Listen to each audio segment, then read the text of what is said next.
Los kioscos de periódicos y libros están llenos de historias sangrientas. El asesinato es un gran negocio. Los libros, los relatos breves y los artículos están llenos de relatos sangrientos. El estrangulador de Boston, A sangre fría de Truman Capote, los asesinatos de Manson. El público simplemente no se cansa de leer sobre asesinatos. El homicidio ejerce una extraña fascinación sobre el hombre, siempre y cuando sea otra persona la que esté cometiendo el asesinato o la que esté siendo asesinada. Son muchos los que se revuelcan indirectamente en el crimen del asesinato, pero pocos se dan cuenta de que, en un sentido muy real, ellos mismos son los culpables. He aquí cómo. Nunca podría matar a nadie, dices, pero ya lo has hecho. Es probable que seas o estés siendo culpable del delito de homicidio incluso mientras lees este artículo. No, no me refiero al asesinato en el sentido de odiar a alguien.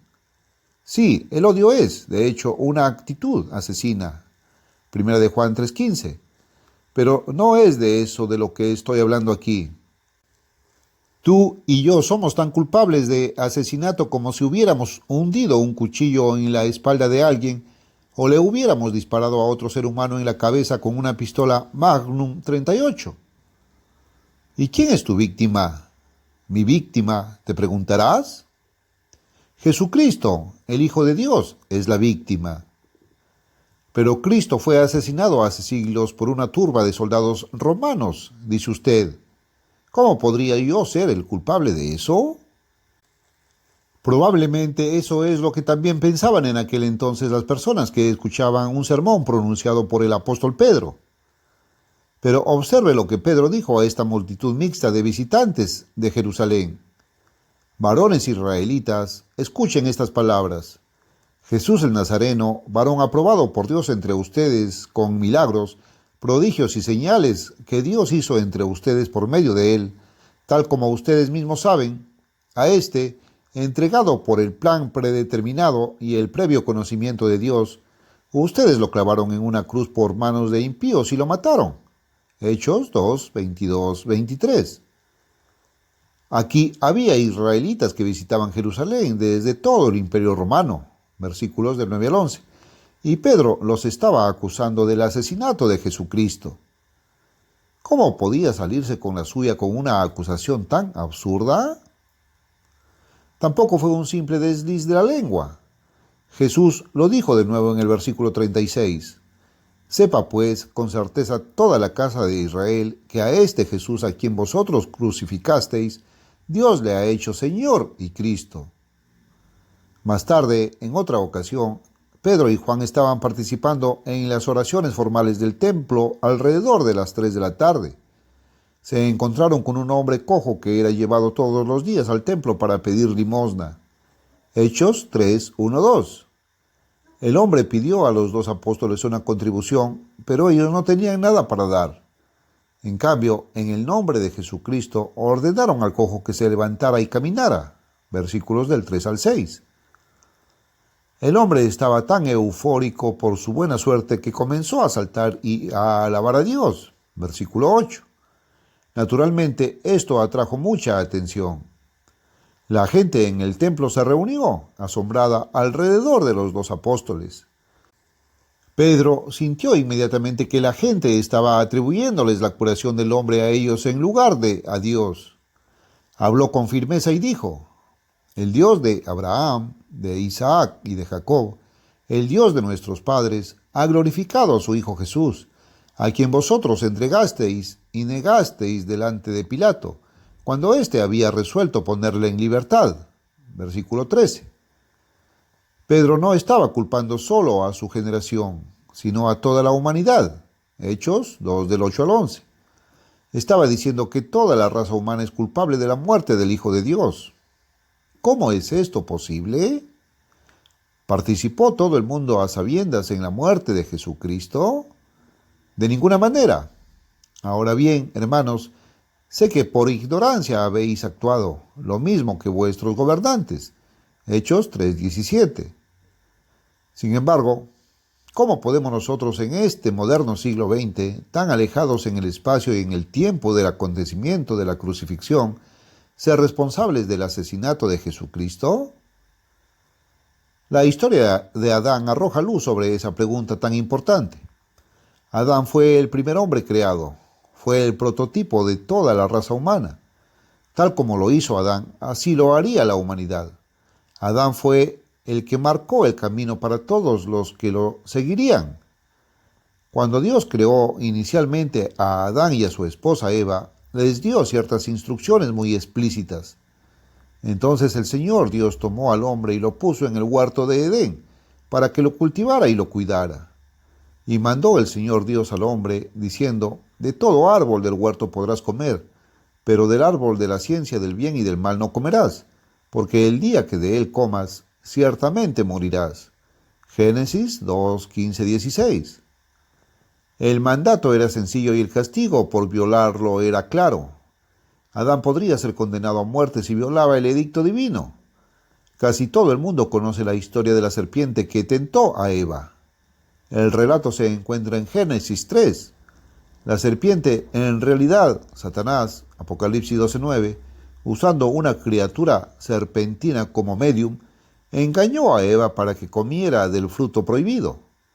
Por cierto, la Biblia no dice que era una manzana. Inmediatamente se sintieron con un sentimiento de culpa carcomediante.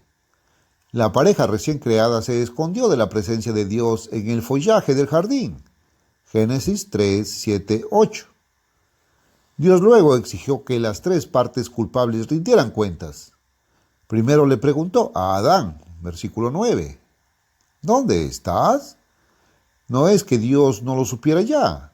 Fue una forma formal de enfrentar la situación. Adán estaba siendo llamado a rendir cuentas, en primer lugar, porque él era la parte principal responsable.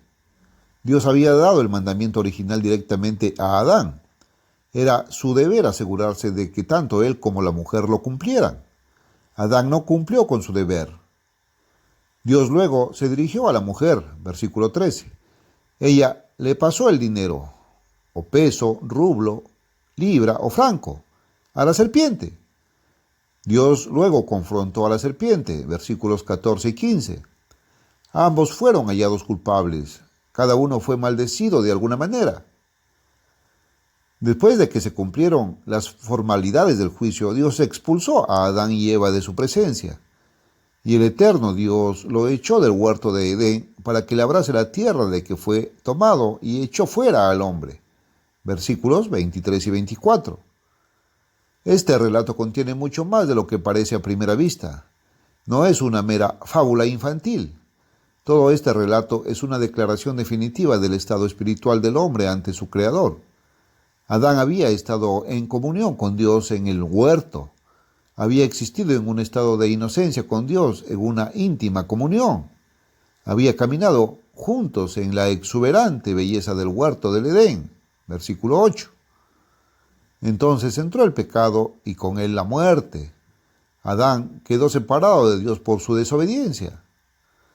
Él y su esposa, igualmente culpable, fueron expulsados del huerto y por lo tanto de la comunión con Dios. La idílica relación del Edén terminó por el pecado. Ahora el hombre estaba solo, separado de su Creador, existiendo en un estado de culpa y esperando la pena máxima de la muerte eterna. Adán estaba espiritualmente perdido. Adán era el hombre típico. Adán fue el padre de todos los seres vivientes, tanto física como moralmente. Él marcó el paso en materia de pecado. El apóstol Pablo, escribiendo milenios después, dijo de Adán: por tanto, como el pecado entró en el mundo por un hombre y por el pecado la muerte, así la muerte pasó a todos los hombres por cuanto todos pecaron. Romanos 5:12. Todos hemos pecado. Por lo tanto, todos somos culpables de la muerte de Jesucristo, quien entregó su vida para pagar por el pecado. Cada uno de nosotros ha seguido el ejemplo de Adán, por cuanto todos pecaron y están destituidos de la gloria de Dios. Romanos 3:23. Juan escribió: si decimos que no tenemos pecado, nos engañamos a nosotros mismos y la verdad no está en nosotros. Si decimos que no hemos pecado, le hacemos a Él mentiroso y su palabra no está en nosotros. Primera de Juan 1, 8 y 10. La palabra de Dios, la Biblia, convence a toda la humanidad de pecado. Si crees en la Biblia, entonces tienes que creer esa declaración. Cualquiera que niegue su propia culpa ante Dios está llamando mentiroso a Dios mismo, porque es Él quien nos acusa de pecado. Incluso el antiguo escritor de Eclesiastés dijo: en verdad, no hay hombre justo en la tierra que siempre haga el bien y nunca peque. Eclesiastés 7:20.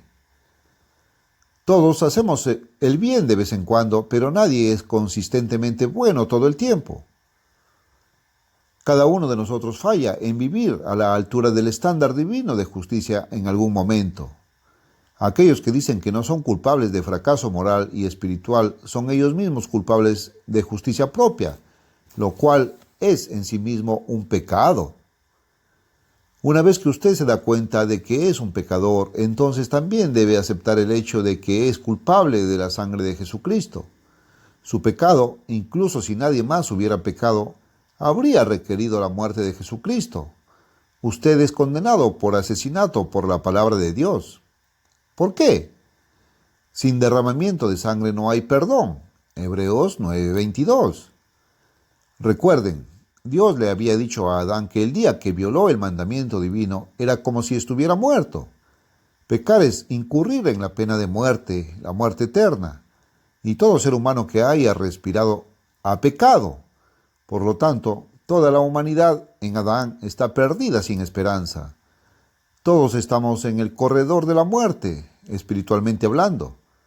Porque así como en Adán todos mueren, 1 Corintios 15:22, esto es cierto tanto física como espiritualmente. Al igual que Adán, todos somos seres físicos mortales. Nuestros cuerpos fueron diseñados para desgastarse y terminar. Está establecido que los hombres mueran una sola vez. Hebreos 9:27. Pero el hombre en Adán también está destinado a morir una segunda vez, espiritualmente. Esta segunda muerte es definitiva. De ella no hay resurrección. Es la muerte eterna en un lago de fuego. Apocalipsis 20:14. Sin embargo, Dios no creó al hombre para la destrucción eterna. El hombre fue creado a la imagen misma de su creador. Génesis 1:27. Para un gran propósito. El hombre tiene un destino tan deslumbrante, tan trascendente, que es imposible para el hombre comprenderlo ahora.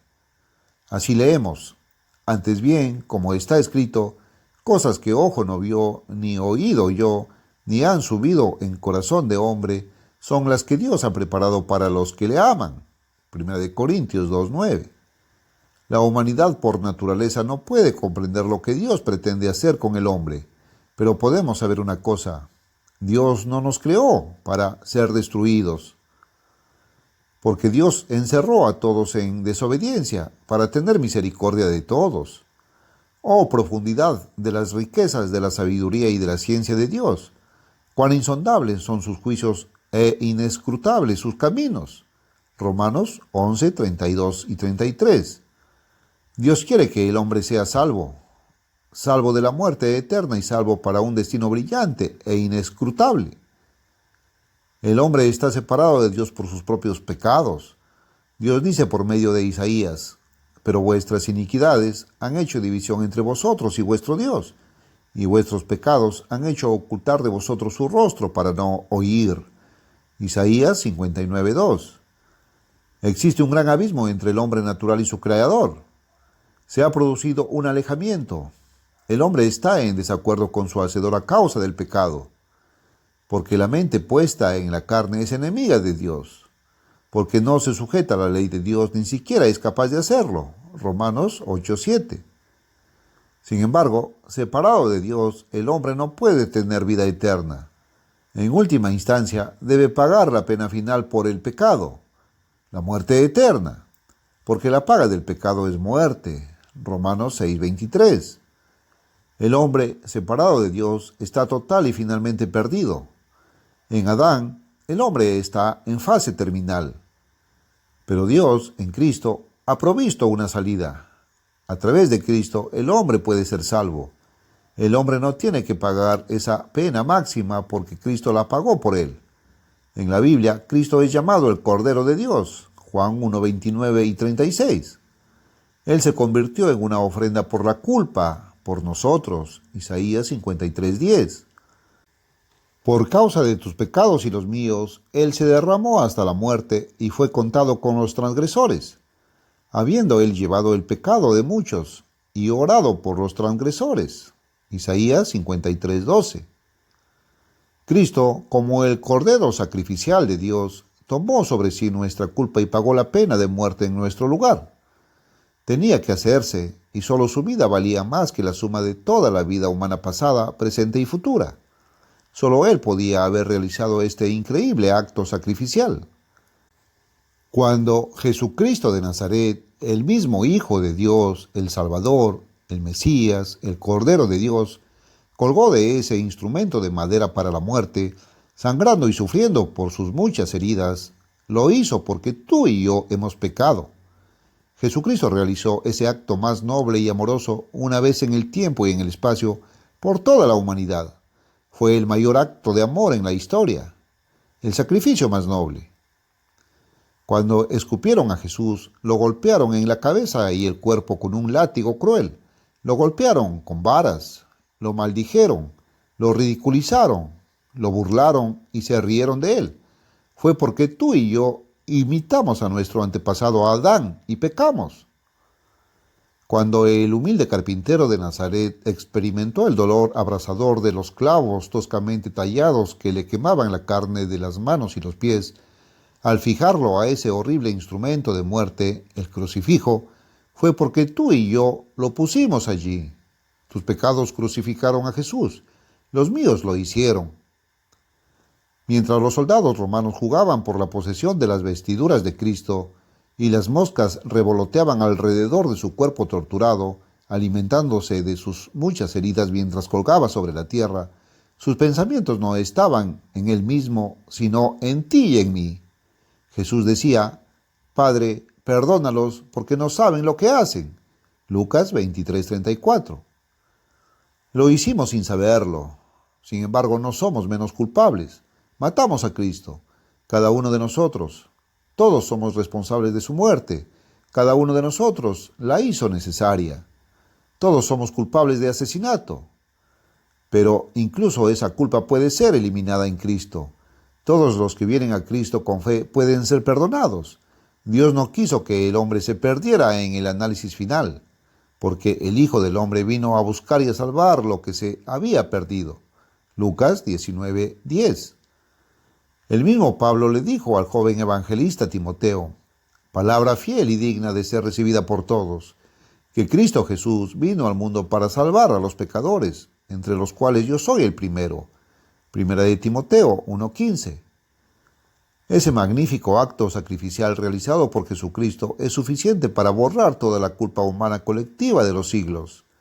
Incluso las acusaciones de esa antigua serpiente que tentó a la madre Eva en el jardín del Edén quedan anuladas y sin valor por la sangre sacrificial de Cristo. Apocalipsis 12, 10, 11. Así como en Adán todos morimos, así también en Cristo todos serán vivificados. Primera de Corintios 15, 22.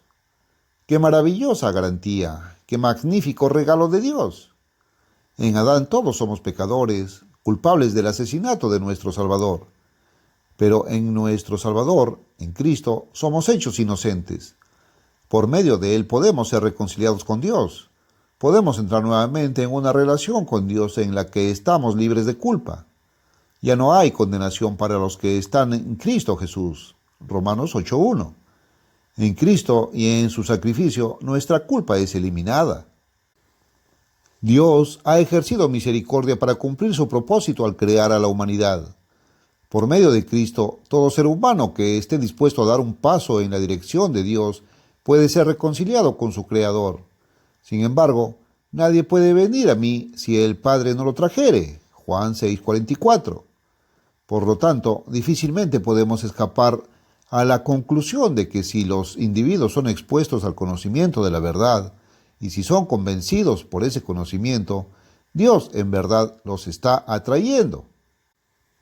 Dios está comenzando ahora mismo el proceso de reconciliar al mundo consigo mismo en Cristo. Y es una parte muy importante del mensaje de la Iglesia de Dios Universal, proclamar que Dios lo está haciendo. Como escribió Pablo a los Corintios, y todo esto proviene de Dios, quien nos reconcilió consigo mismo por Cristo y nos dio el ministerio de la reconciliación. Es decir, que Dios estaba en Cristo reconciliando consigo al mundo, no tomándoles en cuenta a los hombres sus pecados, y nos encargó a nosotros la palabra de la reconciliación. Así que somos embajadores en nombre de Cristo, como si Dios rogase por medio de nosotros. Segunda de Corintios 5, del 18 al 20. Dios nos atrae, nos llama por medio de su Espíritu, nos expone a la verdad y luego espera nuestra respuesta.